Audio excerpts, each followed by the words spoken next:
Live from New York, this is the Harvey Hour. My name is Nathan Harvey. Good to have you in on a Tuesday. We got a lot to talk about, and as always, I'm joined alongside my dad, Stephen Harvey. How are you doing today on this Tuesday? I'm good. It's Thanksgiving week. Yeah? Lots of football this week, man. Yeah, no, we got a Three lot games of games on Thursday, a game on Friday, all the games on Sunday. Wow. Yeah, no, we got a jam-packed week planned for today.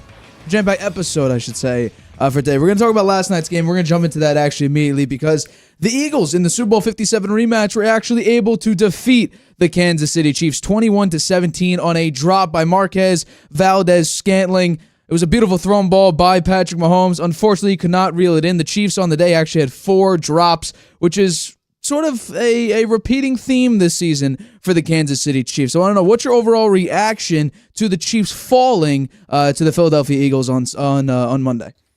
Well, I picked the Chiefs to win. I was wrong.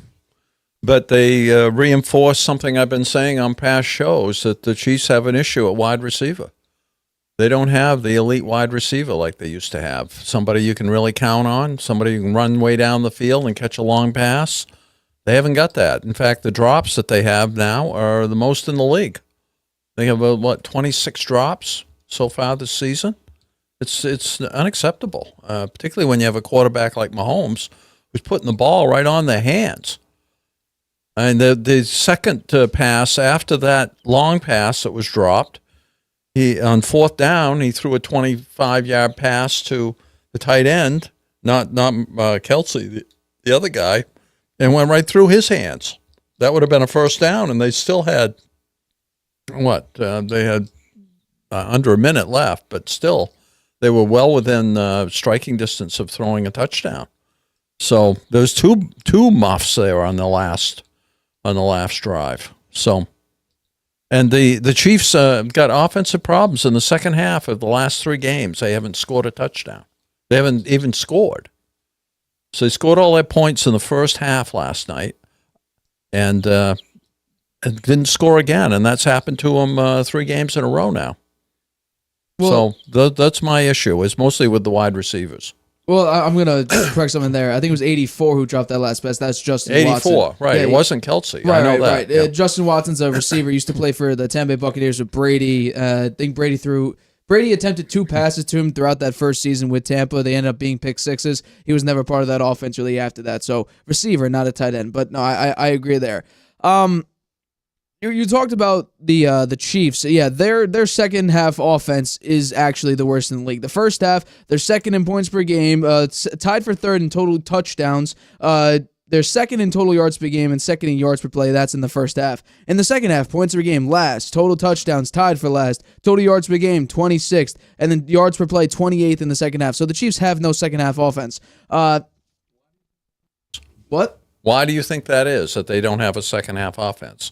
Is it the other It's off teams or script. It's adjusting? simply off script. They have young receivers. They don't have talented guys. If you go off script the first half or the first quarter, whatever the case may be, that's completely on script. So the OC scripts up, let's say they script up 35 plays that you want to do in that first half. Well, guess what? Those scripted plays are somewhat working because everyone knows exactly what they need to do. And then second half, when you're doing off script, you make adjustments after that. Then it's really up to the quarterback and the receivers making the plays. And we've seen this twice now, at least twice, where the Chiefs just haven't been able to grab the ball. Mahomes, Mahomes was off in the second half too. Yes, the Marquez Valdez-Scantling did drop what could have been the game-winning touchdown pass from Mahomes, but in totality, Mahomes didn't play a great second half. This offense was inept. The past 3 weeks, the Chiefs had 15 second half drives, no points, and 4 total turnovers. In the second half, they averaged 5.3 points per game, and that's in the entire season. That isn't just in the last 3 weeks, because obviously it would be 0 in the past 3 weeks. So this season, they are dead last in points per game in the second half in the totality of the season, not only in the last 3 weeks. So this team has a lot of problems. The defense actually did a pretty good job. Sort of slowing down what the Eagles could do, especially in that first half. The Eagles really had no answer for that Chiefs pass rush. You would see Jalen Hurts, do a bootleg to the outside for a number of these plays and really disrupt the offense. A.J. Brown was frustrated because on the Jalen Hurts interception, he was looking to go up the field, and Hurts sort of underthrew the pass because he wanted him to break towards the middle of the field. So that's a miscommunication there, and they talked about that on the sideline, but I think this Chiefs team, they're right now tied for Super Bowl favorites. I would not say they should be tied for Super Bowl favorites. There's a lot of problems with this team. Mahomes was off, and these receivers aren't that good. Rashid Rice seems to be like an okay young receiver. Sky Moore isn't really anything like that. Marquez Valdez-Scantling seems, his better days maybe in the past. And then Travis Kelce was completely off in this game. He had a couple plays where it was a simple hitch route. He looks at it, and then he jukes one way, goes the other way for a couple yards, but he wasn't, dominating in this game. I'm not going to say he was a no factor because I believe he was the second highest receiver that the Chiefs had, but I'm going to say that his play was basically rendered meaningless because he didn't make any big-time plays. This Chiefs offense is nowhere near where it has been in prior seasons. But talking about the Eagles now, the Eagles, I think this is their 13th straight win against teams with a winning record. That is absolutely insane. And the big thing the big thing here is that they don't need, perfection to be able to win. They were nowhere near perfect in this game. Jalen Hurts had an interception. The offensive line play was definitely questionable. The defense was giving up some pretty decent plays, especially early in that game. And they still were able to come up with the win. Now, you talk about, big-time throws. Jalen Hurts had a beautiful throw late in that game. It was caught by, I think, Devontae Smith, who, corralled it into the 1 or the 2 yard line, which set up a tush-push touchdown. And I was actually surprised by that. And they were at like the 1 or the 2 yard line. It looked like they got stopped on the tush push, but I don't know how you could push one guy through, 8 other guys to get that touchdown. That play is really, really, unstoppable, I would say. So overall, I think this is what I kind of expected. I did pick the Eagles to win, and they ended up actually winning this game, but it was a very, very interesting game, to say the least, because we saw aspects of the Chiefs that we don't normally see. Mahomes off. The offense can't get anything really going. I would have handed the ball off much more. I understand Pacheco had 19 carries, but he had some of the biggest plays of the game for the Chiefs, at least offensively. I would have relied on him more, especially when you had the lead in the second half. I would have relied on him at least a little bit more, but you didn't. You let Mahomes throw it 50 times in the game. I don't know if the offense... In reality, I think they miss Eric Bieniemy. I think that's something big, because we take a look at what the Chiefs' offense is compared to last year when they had Bieniemy. It's less efficient, it's less effective, and in the second half, at least the past 3 weeks, they have literally been useless offensively. They've put up no points. They've turned the ball over. They barely do anything in the second half anymore. And this is a very interesting Chiefs team that, for me at least, should not be co-favorites for the Super Bowl. Because unless we're simply just playing, it's Mahomes. If that's the card that Vegas is putting on these odds makers, where you're just saying, it's Patrick Mahomes, he should be tied for Super Bowl favorite, I don't think so. The Eagles, on the other hand, I understand. They've sort of, the secondary needs work. Byard got cooked he had a miscommunication on the touchdown, but I really think, I don't know what you think with this Eagles team, but to me, they look very, very good, but they look different than what we saw last season. I have one question for you about the Chiefs' offense. Okay. Do you think it's more the Chiefs' poor play calling in the second half, or that the defense of the other team, the adjustments the other team makes on defense to stop the Chiefs on offense? No, I think this is self-inflicting wounds when you think about it, because we've seen teams go off script. I would say the great play calling of the Lions, or I would say the great play calling of Kellen Moore, because we talk about drops. The Chargers and Justin Herbert, they had 6 drops this weekend. And they had a horrible drop. Quinton Johnston had a terrible drop late in the game with under 30 seconds remaining in that game that cost the Chargers that game. So, play calling is definitely something that could be changed, I would say. I would, especially when the passing game, when you're having several drops over and over and over again. And I understand Mahomes is the quarterback of the Chiefs. He'll never blame, the receivers, but I would at least point it out. I would be honest here and say, you know what, we cost ourselves the game. The drops suck. We got to work on that. But I understand you're the quarterback of the team. You don't want to pinpoint any particular person that cost you the game. But I think at some point you got to, force accountability. You're Patrick Mahomes. There's not you're not a defiant player. You're not a player that the team would get rid of if you say something that may be slightly out of pocket. You're signed in for over a decade at this point. I think everyone in the NFL understands your talent. Be honest here. Your receivers suck. They're not that great. But here's where I get into the argument of outside of Kelsey, but he's a tight end, but he's more of a receiver. Here's where I'm going to get into an argument that I don't think a lot of people are going to like. If he truly is the greatest quarterback of all time, make it work. Be successful. Lead them to a deep playoff run and win Super Bowls. Tom Brady, he generally had less than the greatest talent at wide receiver, and he made it work. Most of the time, you couldn't name his receivers. Randy Moss, this was his best. He never won with Randy Moss.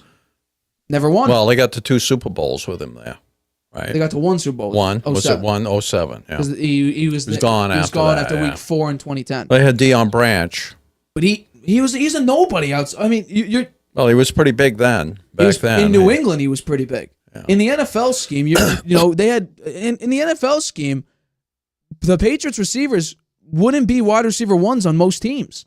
Chris Hogan, Danny Amendola, wide receiver 2s and 3s on the Rams and on the Panthers and on the Bills.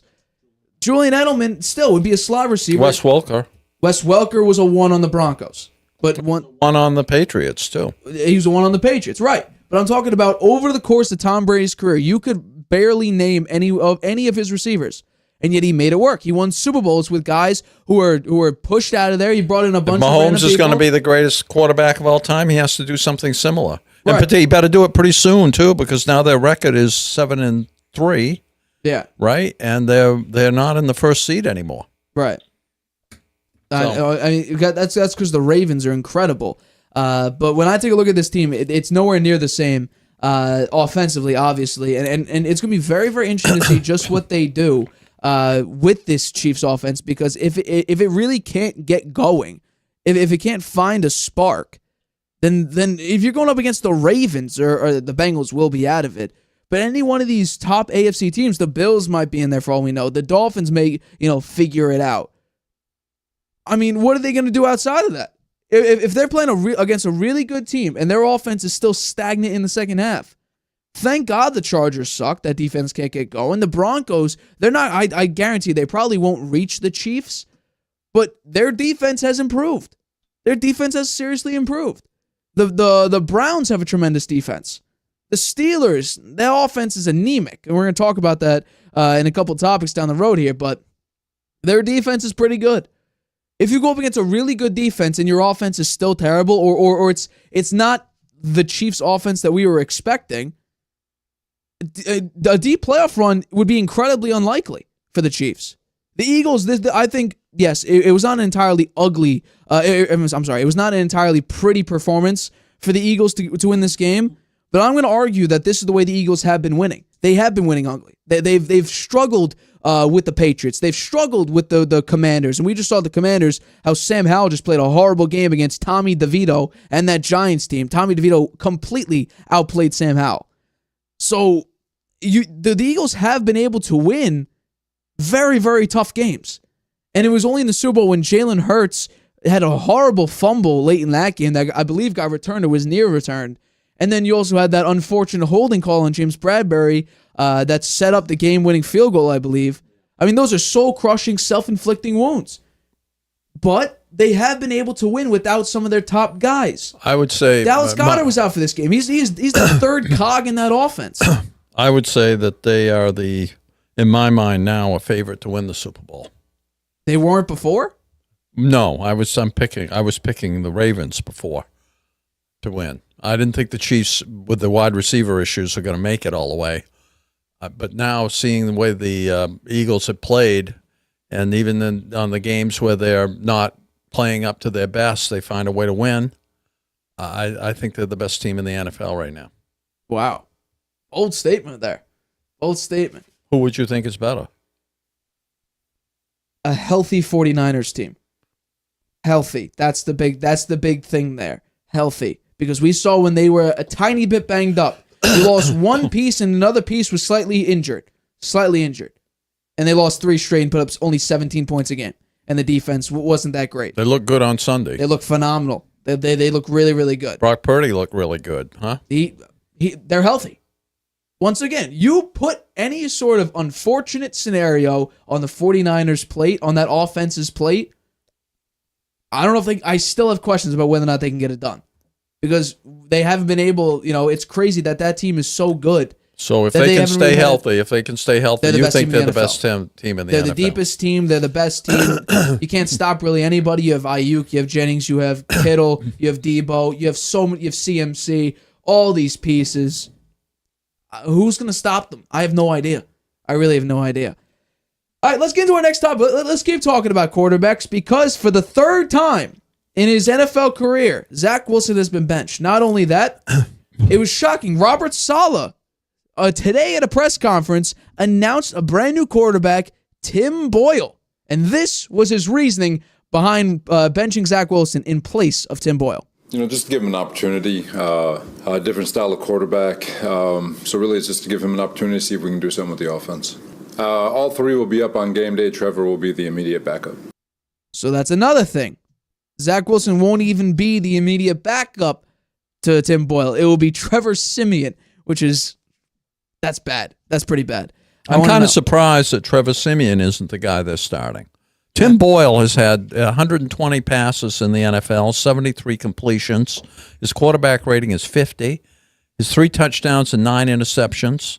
The guy has not played. He's never played really in the NFL since 2000. This is since 2018. He's been around all that time, standing on the sidelines.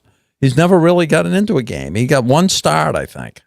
1 or 2 starts. He's 3 starts. 3 in 2021. Yeah. So, and that was with the Lions, right? Yeah. So I don't know. Is he much of an improvement over Zach Wilson? We'll see, I guess. Yeah. But his touchdown to interception ratio looks to be about the same as Zach Wilson's, although the sample size is really small. So we'll have to see. I don't know why they wouldn't start Trevor Siemian. At least he's been a starter in the NFL. Right. He's had quite a bit of experience. You think they'd give him a shot? You would maybe. I don't know. Well, maybe he's going to come in off the bench. Maybe if Boyle gets off to a bad start, they'll put Siemian in there. Or maybe they think Boyle knows the offense better than Siemian because Siemian came. He didn't come at the beginning of the year, right? He came. He came about midway. Yeah. So I'm surprised, actually. I'm not surprised they benched Zach Wilson, and I think that. You asked me, is he officially a bust? I would say, Zach Wilson officially a bust? I think he's officially a bust. I do. Yeah. He's got talent, but it's the mental part of it. He makes too many mistakes. And that's something that Robert Saleh actually talked about, was the fact that he needs to figure out how to speed up the game. Mentally, the game needs to be sped up for him. And he needs to be at that NFL pace, which he clearly isn't. A lot of overthrows, a lot of bad play. In this game, he wasn't pressured the most in the game, or he wasn't pressured as much as he has been throughout the game. I mean, this Sunday, it was a pretty bad loss. I understand you're up against the Bills, but when you had an opportunity to make plays happen, your defense definitely stepped up. They had 10 plays within the Jets' 30 very early in that game, and they only allowed field goals. You were down, I want to say 6-0 at one point, 9-0. You were able to put up no points on the board whatsoever. Would you believe if I were to say Tommy DeVito had the same amount of touchdown passes as Zach Wilson this season, would you believe me? I wouldn't think so, but you're probably right. It is that is the case. Tommy DeVito has the same amount of touchdown passes as Zach Wilson. And I think Zach Wilson has 6 times his attempts, if I'm not mistaken. If it's about 6 times his attempts. I don't know what the issue is with Zach Wilson. I mean, he had a good game against Kansas City. He had a great game against Kansas City. Has a great defense. They have a very good defense. He played well against them. You know, he played pretty well against the Buffalo in the first game of the season. Right. And he played pretty well against the Broncos too. But he's inconsistent and he makes big mental errors. So you can't have that.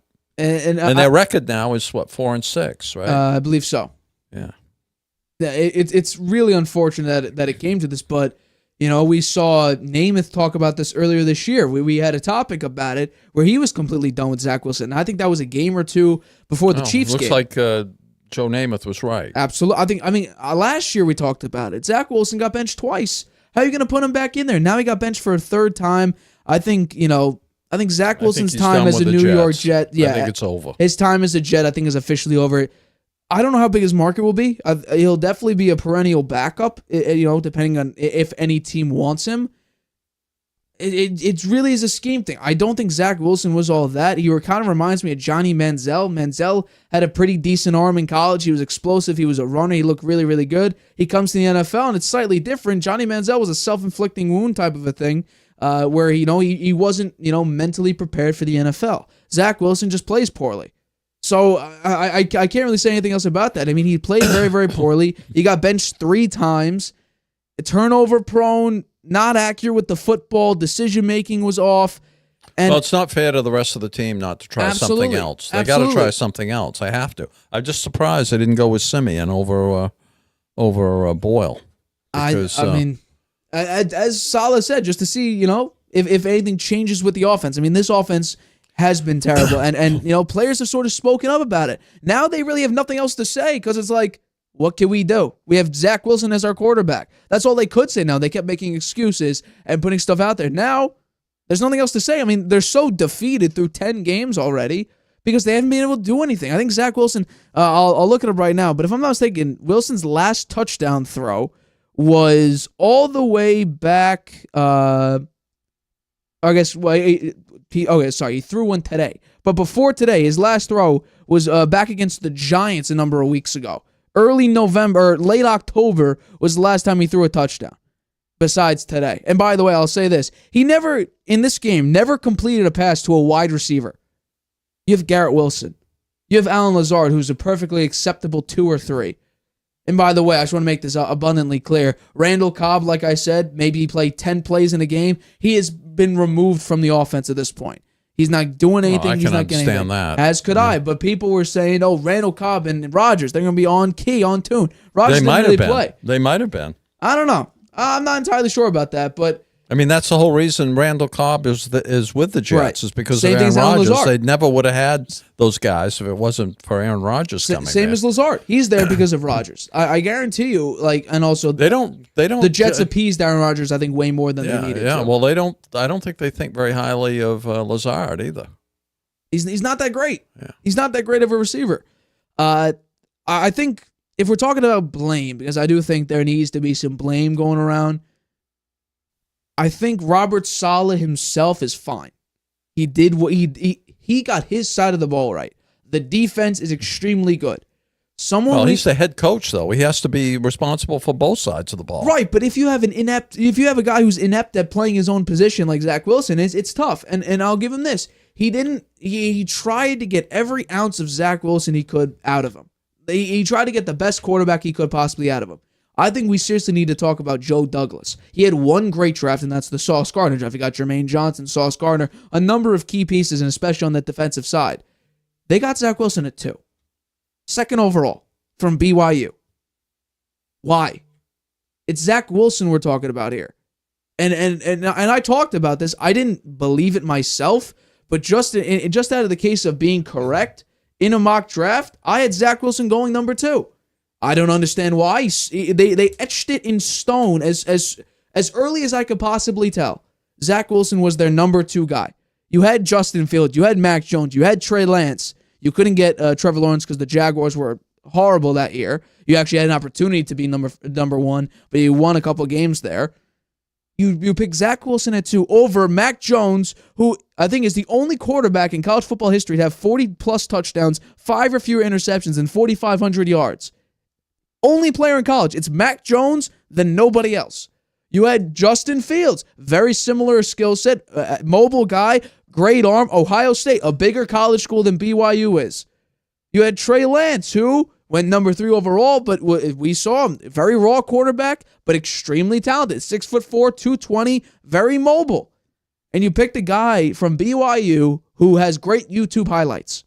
YouTube highlights is not a quarterback make. Maybe that year was not the best year to pick a quarterback because none of those guys have really Trevor Lawrence have really shown much. Trevor Lawrence for sure, but he was number one. Right. He went number 1. So the rest of those guys, maybe they haven't done so hot in the NFL so far. That is true. Yeah. So, I would say that Justin Fields I'd rank a lot higher than Zach Wilson. I mean, Justin Fields he's shown that he can do it. He's got to find a way to do it consistently. And with the Bears, that's kind of tough to do. Right. Right. So Mac Jones, I think he's got a real confidence issue right now. And his first season with Josh McDaniel as his OC, he had a good year. It was a decent year. Great year. Second year, there was a mess with the OCs. And this year, maybe Bill O'Brien just isn't going to go a good OC. That could be, too. Maybe they could bring back Josh McDaniel. I don't know. I'm not sure. But, I think, bust is definitely a strong word, but we looked at the numbers. I had the numbers back a while ago. I don't know if I ever showed them. He's very, very comparable to Jamarcus Russell. His numbers are nearly identical to Jamarcus Russell. And we all consider Jamarcus Russell a bust. So if your numbers exactly resemble another bust in the NFL, you're a bust. So Zach Wilson, I'm sorry, maybe you could find his mojo in a different situation.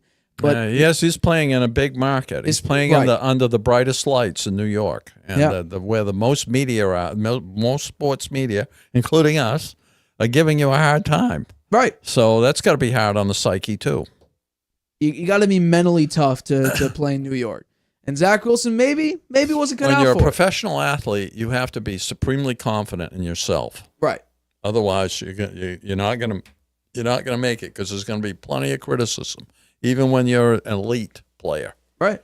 Tom Brady had plenty of criticism along the way. He had a lot of criticism. Everyone hated him. Yeah. But I think it's because he kept winning. That was the difference. Part of the People problem hate Zach Wilson because he isn't winning. Yeah. Little bit of a different hate. I would say Tom Brady it was more jealousy than it was pure hate. People legitimately hate Zach Wilson. People booing him as soon as he comes off the field. Sounds kind of like a decent amount of quarterbacks. He may be happy he's benched. Who knows? Yeah. Who knows? All right. Well, we're going to take a break, but coming up, the Steelers offensive coordinator Matt Canada got fired today. But will that fix the Steelers' offensive woes that we've seen so far this season? Also, we break down the Thanksgiving and Black Friday football games right after this. Whether you're just discovering your voice or taking your show to the next level, you know what the world needs to hear. All you have to do is say it. With Spotify, set up your podcast. Your food podcast. Your mindfulness podcast. Your never thought you'd get this far podcast. And watch those sparks fly.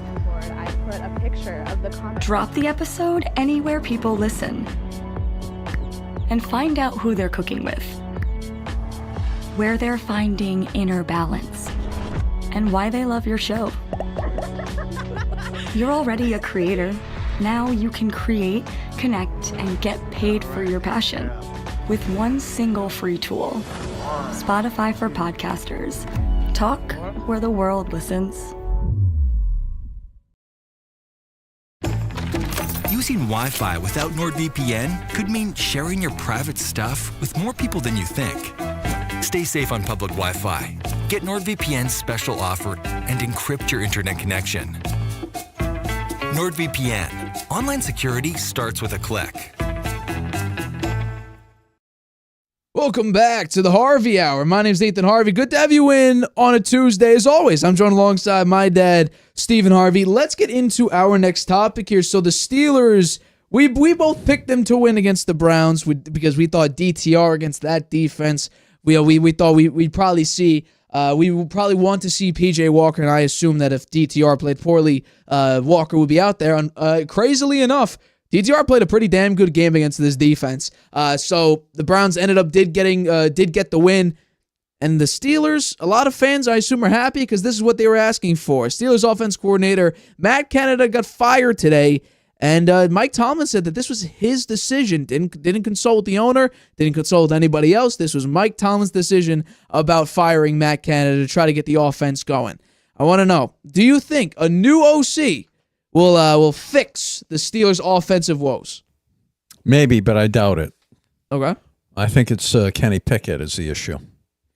I think that he's had quite a few reps now. We've seen a pretty big sample of his playing ability. He's not a very accurate passer. He misses the receivers, and the running game is good, right? They have two really good running backs. The Steelers do. Their offensive line's not so bad. They got some nice wide receivers there, and Pickens and who's the other guy? Deontay Johnson. Yeah, Johnson. Those guys are good. I think it's the quarterback. I'm going to completely agree with you because we saw even in his first game, I think he threw 3 interceptions. His first pass, I believe, was an interception. And I haven't heard this before. I'd say just lately, what is his quarterback rating right now? Kenny Pickett's QBR or quarterback rating is a 79.2. It's not that bad. But his QBR scale is 0 to 100, 35.7. Yeah, so that's not so good. That's pretty bad. Yeah. 6 touchdowns to 4 picks. He has a 60.5% completion percentage, 1,700 yards. I'm going to agree with you, and I do kind of want to bring it back to my original nickname for him, which was Kenny Pick 'em Off, because he kept turning the ball over, throwing bad interceptions, and that's sort of where I crowned that nickname, Kenny Pick 'em Off. What I find pretty interesting is that 1941 was the last time the Steelers made an in-season move at any coaching position. And I think it's because I forgot what coach it was, but he fired himself. So it wasn't like himself? He fired himself. Wow. By the way, the new interim OC will be Eddie Faulkner, who was the Pittsburgh Steelers running backs coach. And I don't know if that's the best one because the running backs haven't been that great this season. So I don't know what exactly that says about their options for interim OC, but he will be the interim OC moving forward. I kind of agree with you, but this is sort of how situations work. Unless your quarterback is really bad, then until the collateral damage where the coach goes at the end of the season or during the season and the quarterback goes as well, like we could see with the Jets this season, or we could see the situation where the coach goes first, the Cardinals with Kyler Murray, or maybe who's the Bears head coach? Matt Eberflus. He might be off the Bears at the end of this season. Justin Fields remains a quarterback. I think this is going to be the same thing. Coach goes first. In this case, it's the OC, not a head coach. Same thing with Josh Allen. We saw. I don't think Josh Allen's going to move on anytime soon from the Bills, but Sean McDermott might. They got rid of the Bills OC, bring in Joe Brady. I think that this is sort of the same situation where the coach goes first. The Bills won. The Bills ended up winning, but it was you're playing the Jets. Yeah, the Jets are not a good team. Josh Allen looked good in that game. You're playing the Jets. Yeah. The Jets are but depleted. the Jets have a decent defense. Their morale is below zero at this point. They hate each other. You see people argue on the sideline. The offense is they benched Zach Wilson. Maybe that will help the morale. That might help. It definitely help. Garrett Wilson, catch some balls this time instead of Zach Wilson not completing a single pass to a receiver. But anyway, I do think Kenny Pickett is not a great quarterback. I don't think he's the answer for the Steelers moving forward. I think Matt Canada, same way. The Bills OC was sort of maybe a scapegoat. I think Matt Canada right now is the scapegoat because this offense is bad. And immediately people thought that Matt Canada and Kenny Pickett would be great. Kenny Pickett's sort of the hometown guy, and he got drafted by the Steelers. I agree with you. Kenny Pickett's definitely not the answer. Accuracy, he missed a lot of passes this season that were open. Deontay Johnson, I don't think caught a pass until the middle of the third quarter or maybe early fourth quarter. George Pickens is a very good receiver. George Pickens is an incredible receiver. If he was on a team that had a really elite quarterback, that guy would be an all-pro. All-pro might be something. I think so. I've seen some of the catches he's made. Right. From some of the inaccurate balls coming from Kenny Pickett. It's pretty amazing. I think the guy's really good. No, I do think he's incredible, but I don't know if he's the same category as Devontae Adams or Tyreek Hill. Maybe not. No, but I do think Pro Bowler maybe. Yeah. Pro Bowler maybe. Yeah. Nothing about this offense has worked. Third downs haven't worked. Red zone hasn't worked. They're 25th on third down, 25th in the red zone. Kenny Pickett he's near the bottom of the league in basically every offensive category. He's throwing for 172 yards a game. They are a playoff team right now. Right now they're 6-4 and they're a playoff team. Yeah. And I think that's and they play in a very part, tough division. Right. So They do. overall they have a good team. They've allowed the seventh fewest points in the league. Overall, I think they have a good team, but particularly that defense is great, right? Right. TJ Watt. Well, the big thing is that they haven't allowed points, and I think that's the big thing here, because if you're talking about, It's because they haven't scored any. Right. No, I think what's crazy is that the numbers, at least for me on the first glance, they don't make a lot of sense because their total defense is 27th. I understand that makes no sense. That's because they've given up a bunch of passing yards and a bunch of rushing yards. However, they're 4th in the red zone. They don't give up points. And that allows Kenny Pickett to maybe put up points, which unfortunately he hasn't done a lot of that. So the defense, yardage-wise given up, they're terrible, but they don't allow you to score. And that's the big thing. That keeps Kenny Pickett and the Steelers offense alive, and that's why right now they're a playoff team. So for me personally, we'll have to see whether or not Eddie Faulkner could draw up some amazing offensive plays. But I think in reality, they either need a quarterback change. They need, something needs to be different for that team. And I don't think Eddie Faulkner is going to be that key cog that all of a sudden the Steelers come and be one of the top offenses. I do think this is a Kenny Pickett issue, but we'll have to see, obviously. Moving forward, their next game is up against they're at Bengals this Sunday. It's going to be interesting to see Kenny Pickett versus Jake Browning. I don't know if I'm excited to watch that game, but you know what? Should be interesting interdivisional game, so we'll have to wait and see if Kenny Pickett looks any different with Eddie Faulkner as his OC. All right, let's jump into our Thanksgiving and Black Friday games. The first one I want to talk about is the Packers at the Lions. So the Lions are favored by -7.5 points. Both of these teams just came off of pretty big wins here. The Packers beat up on the Los Angeles Chargers, but I do think that's kind of, if you look at the adjusted completion percentage, which negates, drops and everything like that, Justin Herbert goes from like a 58 completion percentage to an 82.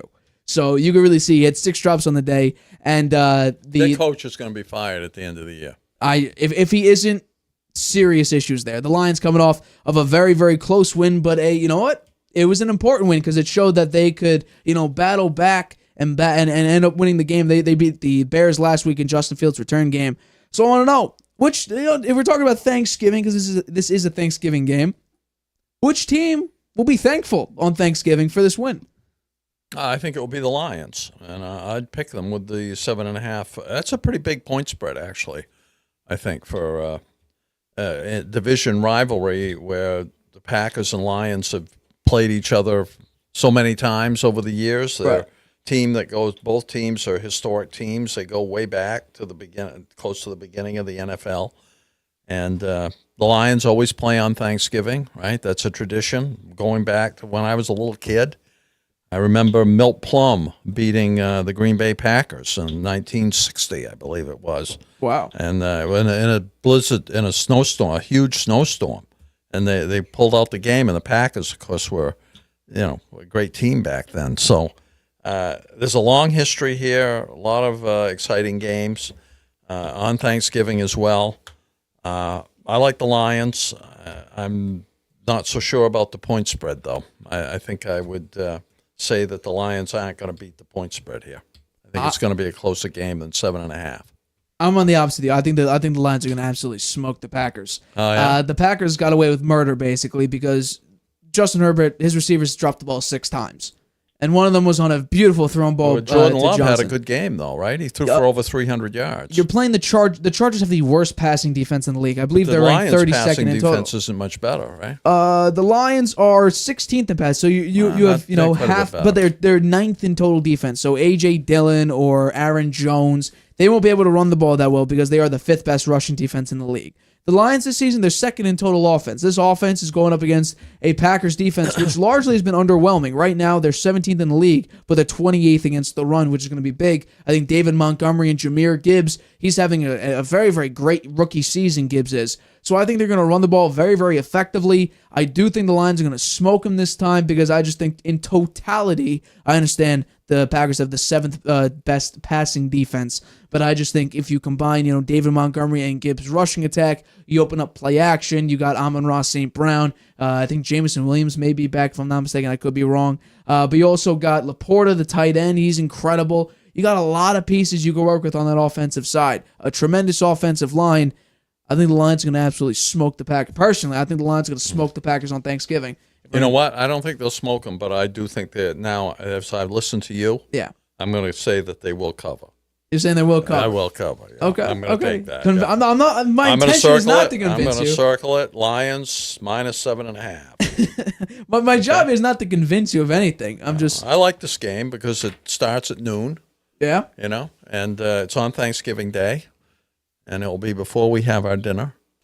But we'll get to watch, first half, and then maybe have dinner at halftime, and come back and watch the rest of the game. We don't have lunch, at 2:30. We'll have lunch. So that's our pick. I'm picking the Lions to cover, and apparently I convinced you to also pick the Lions. Yeah, to but cover. you say they're going to smoke them. I'm not sure. I don't think that's the case. When I say smoke, I mean at least 10 points. Double-digit victory, I would say. I want to talk about the next game now. Commanders at Cowboys. Cowboys coming off of a massive win here, as well as the Commanders. I don't know what's going on with them. Sam Howell looks not great. You just lost to the Giants. I don't understand. I believe that was very surprising to me. Yeah. That they lost to the Tommy to the DeVito. Giants.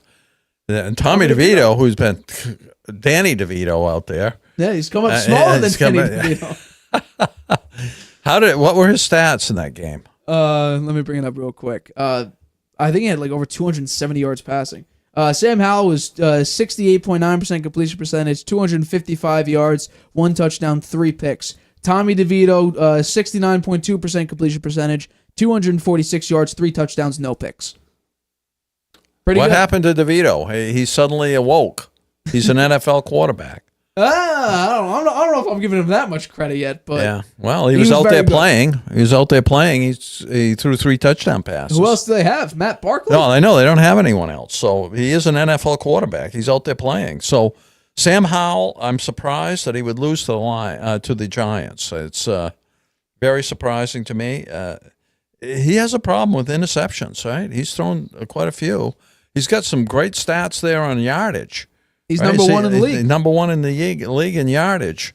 He generally throws for over 300 yards a game. He was a little under that in this game. But the turnovers are what gotten to him. Did he get sacked much in the Giants game? Sam Howell got sacked a total of 4 times. 4 times, so that's quite a bit. We compare that to Tommy DeVito, who got sacked 9 times. 9 times. 9 times. So we give Tommy DeVito a little credit. Absolutely. Right? Yeah. He stood up under the barrage of being sacked, threw 3 touchdown passes, had more than 200 yards passing, and a high percentage completion rate. So he did okay. Absolutely. Yeah. So I think in this game, I am going to take the Cowboys and the 10.5 point spread. You're taking the 10.5? Yeah, I am taking the 10.5. And it's at Cowboys, and they are another team now that plays every year on Thanksgiving. So it's a tradition, America's team. Although I disagree with that. I don't think the Commanders have it for this game. I don't think they're going to win. And I do think the Cowboys will cover. Here's the thing I'm going to say about the Commanders. I don't know what to do. Going into the season, we thought that they'd be terrible going for that number 1 overall pick, trying to get a quarterback to replace Sam Howell.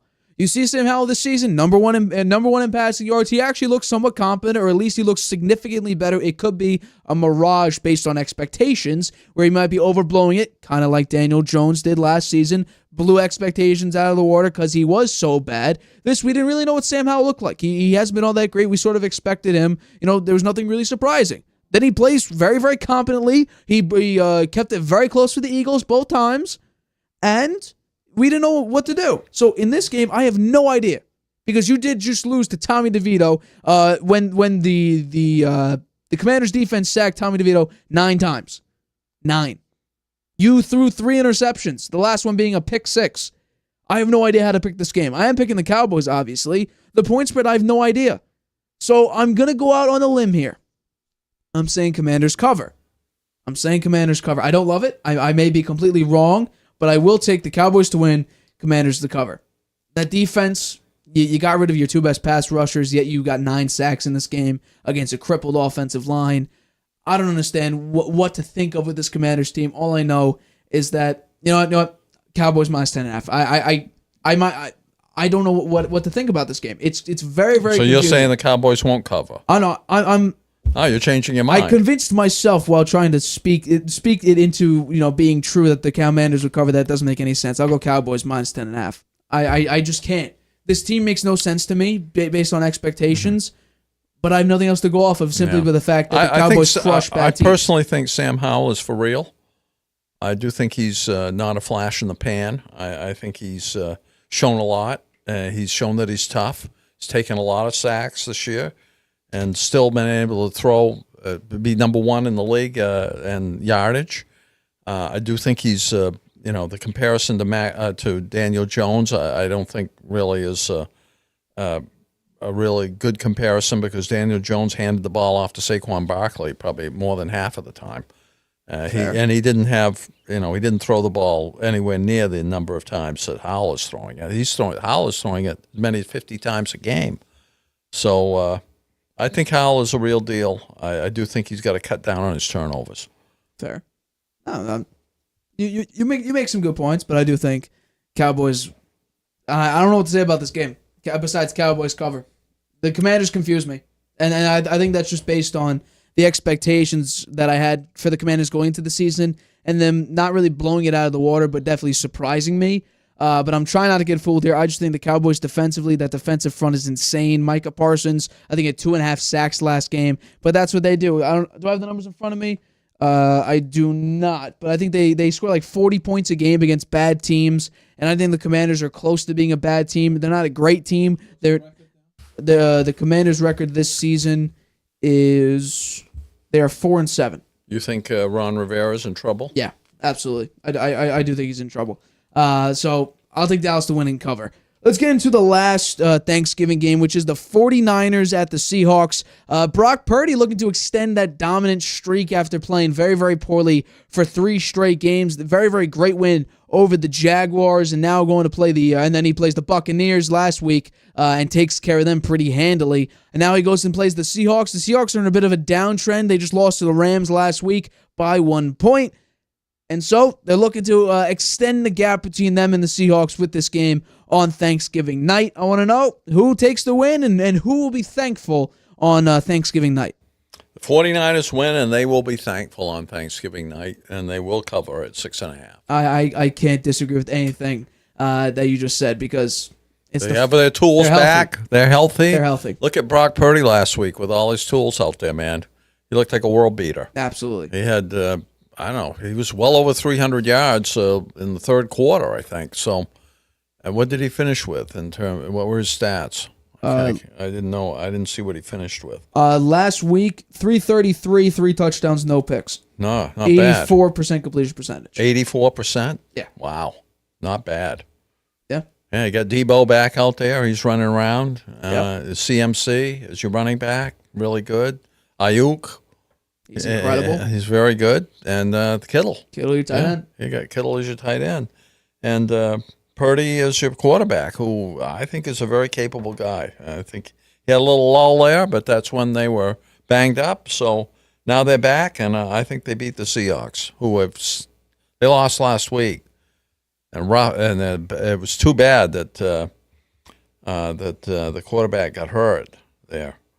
And Drew Lock came in. He did terrible, right? He threw an interception, couldn't complete a pass.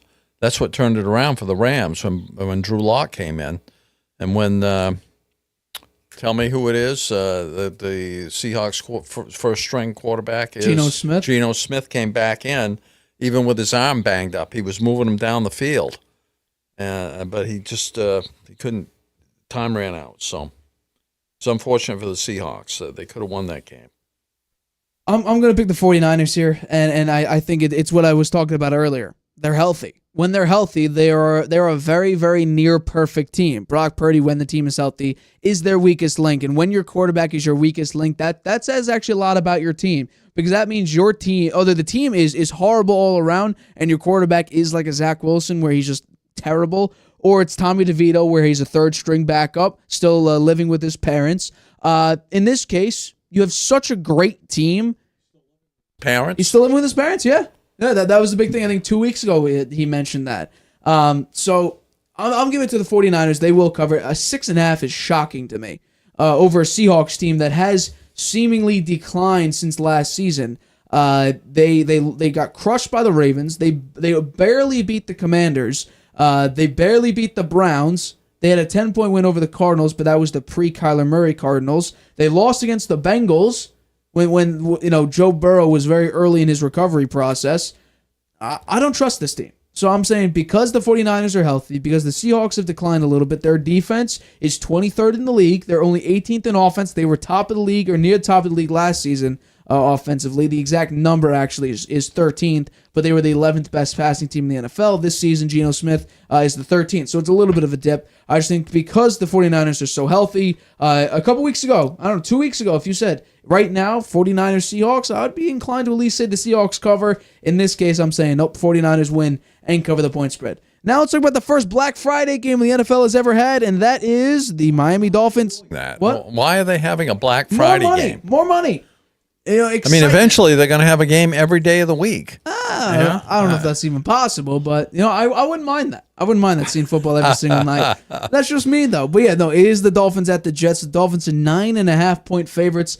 Tua and this Dolphins team barely were able to beat Aiden O'Connell and the Las Vegas Raiders last week, where, as you guys know, we talked about it earlier on in the show. Zach Wilson got benched, and they got absolutely smoked by the Buffalo Bills. So I want to know who will be actually, that's not even thankful. The question is here, can Tim Boyle upset the Miami Dolphins on Friday? Absolutely not. It's going to be a black day for the Jets, I think, and the Dolphins are going to win and cover the 9.5-point spread. That's my prediction. I would say circling it now. Circling it, yeah, go for it. I would say no. Even if Zach Wilson was playing, even if Trevor Siemian was playing, I would say no, because this Jets team defensively has been good. The offense, has been pretty bad. Also, I'll say this: the Dolphins normally, at least this season, they haven't won against really good teams. If Aaron Rodgers was out there, I don't know. We would obviously have to see how Rodgers was playing throughout the year. But I think because this is a big-time game, I think Rodgers would at least be slightly better if he was in this position than he would on any given Sunday. That was either a 1 o'clock or a 4 or 5 or a 4:25 game.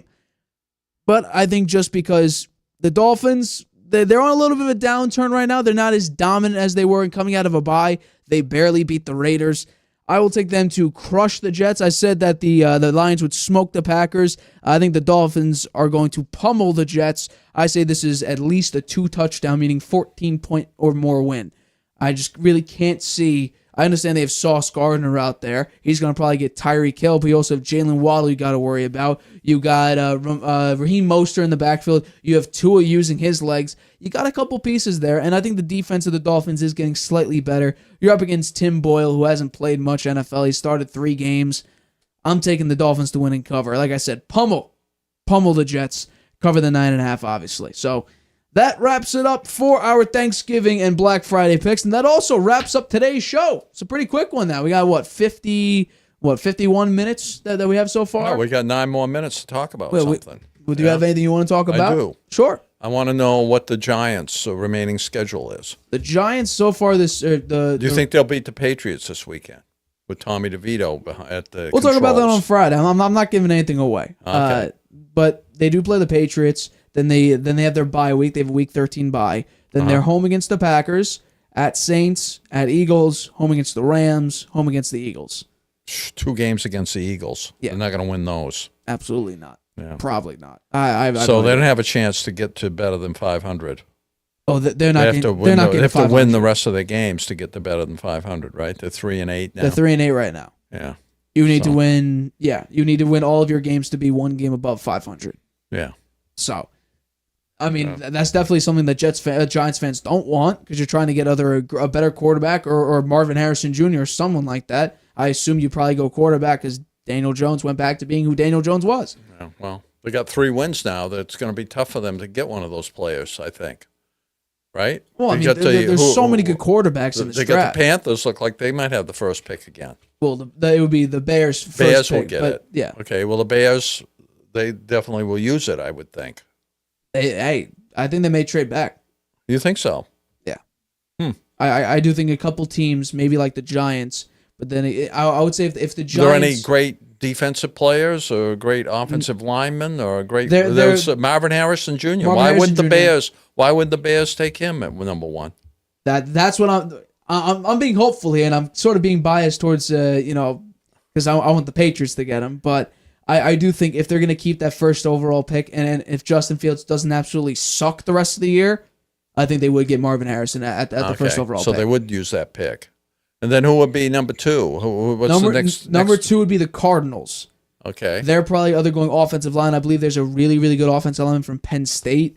I think he's an offensive tackle. That's probably... My thought is the Cardinals where won't they're be gonna at go with. number two because Kyler Murray's back, and I think they'll win a few games before the end That's what of the I season. expect. But currently in the current draft, in the current draft situation, that's what it's looking like. So that's what my guess would be. You're looking at the Patriots at number three. I'm looking at the Patriots at number 3. If and I already talked about this on the show. I say in my perfect situation, the Bears trade back. The first 2 picks are quarterbacks. The Patriots get Marvin Harrison. You can get the LSU kid who just put up 8 touchdowns and 500 yards in his last game, Jaden Daniels, I believe that's his name, from LSU. in the second round. In the second round. Or if Bo Nix is available, Bo Nix absolutely crushed. I think Bo Nix might have had 8 touchdowns, but Daniels is a great quarterback. If Bo Nix doesn't go in the first round, I think regardless of whether or not you want to go with Mac Jones, I would say if you draft Harrison first, or if you get the guy from Penn State, you're off the offensive line from Penn State, and you decide Mac Jones is at least capable to be on your team at all, then you could draft Bo Nix in the second round. That's what I would say. But if Marvin Harrison is available at number 3, and it's between Michael Penix, J.J. McCarthy, if Drake May's out there, I think Daniels is going to be out there, Bo Nix. If you had wide receiver versus a plethora of quarterbacks, choose the one receiver that is clearly the best receiver that we've seen in a very, very long time. Then you're giving Mac Jones another chance. Then I talked about this. I would give Mac Jones under a legitimate wide receiver 1. If you want to keep Bill O'Brien, that is what it is. But if you fire him or move him to a different position, maybe only be quarterback coach or only be off whatever you want to assign him as or fire him. You could bring in Josh McDaniels if Ben Johnson wants to be an OC, if he wants to be an OC, but he can't. Well, I think he'll get a head coaching job. If he doesn't return to the Lions, I would say either get him, get Kellen Moore if he's available, or bring in Josh McDaniels if you want. Give Mac Jones a legitimate job with a true wide receiver 1 for 4 games. Then if you have Daniels or Nix or whoever you have as his backup, I would allow him to. I would officially say Mac Jones is So done. you're saying that Marvin Harrison Jr. number 1 for the Patriots, and then a quarterback in the second round. Quarterback in the second round. For sure. A quarterback would in the say- second round. This draft isn't full of offensive linemen. That's the thing. The Patriots' offensive line has started to play a little bit It's better. a little bit better, but still Maybe they nowhere could near get somebody. They have a huge amount of cap space. I think they have $90 million in cap So why space, don't they number go one in out the and get a great offensive line? They could just bring in the free agents for that. They could. Also, if you want to trade for one, you don't really have to trade assets for that. So that's the unfortunate thing is you don't really have pieces that you could trade that are very, very key pieces. And the sad There'll be thing some is, unrestricted free agents that will just take a big package, a big salary to come. you would Right? you would You don't have maybe to hope trade for that. anybody. You would maybe hope for that, but we have to realize that some upcoming free agents for the Patriots, I believe, are Kendrick Bourne, Trent Brown is a free agent. You have a number of players for the Patriots. I'll bring up their actual free agents for next year. Hunter Henry's a free agent next year. Trent Brown, Kendrick Bourne, Mike Gesicki, Jalen Mills, Ezekiel Elliott, Miles Bryant, Kyle Duggar, Mac Wilson, Josh Uche, Anthony Jennings, Michael Wenu, the guard turned tight end or right tackle. Sorry, you have a lot of pieces that are going to be worth a decent amount of money. That I know for a fact. There's definitely 3 players that I'm looking at right now that will be most likely be gone. Kendrick Bourne, Mike Gesicki, and I think personally, unfortunately, either Josh Uche or Kyle Duggar will be gone. Josh Uche hasn't done much this year. He's been banged up, I would say. Yeah, well, he hasn't done a whole lot. He had 11.5 sacks last season. I would say that's all I'm going to say about well, it. he misses having He had 2 sacks this year Yeah, in 8 games. yeah. Misses having Judon out there. 11.5 sacks. I think he misses having Judon out there. I would definitely say, I'd say the whole defense helps. misses having Judon out there. 100%. Yeah. So I'd say Kyle Duggar, the Patriots should try to hang on to him. I don't know if they will, though. So I would be surprised if they. I think Michael Wenu, I think they should try to pay him. They have a lot of money. But Kendrick Bourne, I think if he kept playing the season and looked really, really good, they'd keep him. Yeah, but he got hurt. He had an ACL. Right. I mean, you don't know how he's going to come back from that. I would say, he's 28 years old. I think and once again, this is the same thing as Jacoby Myers. Mac Jones really liked Kendrick Bourne this season. He was Mac Jones' security blanket. Yeah. And so is Jacoby Myers. And they got rid of him. Yeah. And they will, once again, that's my prediction, they get rid of Kendrick Bourne. Yeah, well, we'll see. I don't agree with that whatsoever. Who picks number 4? Who do you think is going to be number 4? Let's see. I believe the Giants are at number 4 right now. Yeah. Let's see. Right now, let's bring up just a random mock draft. Doesn't give me a list. I'm looking for a list here. Here we go. Do we have teams or no? We just have players. So it seems like the way that this list is going, Caleb Williams is the perennial number 1 pick. Marvin Harrison will be pick number 2. Drake May, quarterback UNC, he'd be number 3. Then you got a wide receiver LSU, Malik Nabers, whatever. He's number 4. Brock Bowers, a phenomenal tight end from Georgia. He goes number 5, surprisingly. I think that's going to be one of the highest tight end picks that are that probably have. I can't remember. I think the highest tight end pick may have been, was it Kyle Pitts? Kyle Pitts got drafted very, very high up.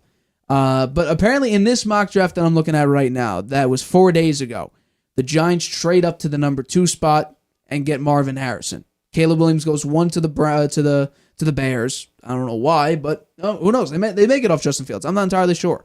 So it goes Caleb Williams, Bears number 1, Marvin Harrison, Giants number 2, the Patriots draft Drake May number 3, then quarterback Kool-Aid McKinstry. Drake May is a quarterback? Yeah, Drake May, UNC. Kool-Aid McKinstry, Alabama. He goes number 4 to the Arizona Cardinals. What's his name? Kool-Aid McKinstry. Oh. Kool-Aid, yeah. Kool-Aid. Yeah, Kool-Aid. That's a dope name. And then you the Bears draft the Penn State offensive tackle. So that's the top 5 for you. And Jaden Daniels goes Bears number 6. have 2 top. They have their own pick because they're so bad they're in the top 5, and then they also have the number 1 pick because of the Panthers being Someday they might be good. You would think so. Someday you'd think they would be good. You would expect that, absolutely. So unfortunately that hasn't been the case. But Jaden Daniels goes number 6 to the Packers. Wow, interesting. Just got off Jordan Love the first season he starts. I don't know. That is definitely interesting. But I do think this episode of the Harvey Hour is about to wrap up. Thank you, Dad, for always being here. I hope everyone out there has a happy Thanksgiving. Happy Thanksgiving. Celebrate with your family, watch some football, eat good food, enjoy the holiday spirit. But for us, you can catch us Friday. So we'll be right back in action. Black Friday, we ain't taking off. We're not taking off on Black Friday. I'm not going shopping that day. So we'll be here 6:30 p.m. Eastern. We're going to recap all the Thanksgiving games. We're going to we have the actual, fortunately, about when the time the Jets-Dolphins game wraps up, will be about the time the Harvey Hour starts. So we'll be able to recap immediately whether or not Tim Boyle is that dude or not. We'll also recap all the Thanksgiving games, and we'll make our predictions for the rest of Sunday's games. But for this episode of the Harvey Hour, my name's Nathan Harvey. That's my dad, Stephen Harvey. We are the co-hosts of the Harvey Hour. Catch us 6:30 p.m. Eastern on Friday on YouTube. Night, Grandpa. Using Wi-Fi without NordVPN could mean sharing your private stuff with more people than you think. Stay safe on public Wi-Fi. Get NordVPN's special offer and encrypt your internet connection. NordVPN. Online security starts with a click.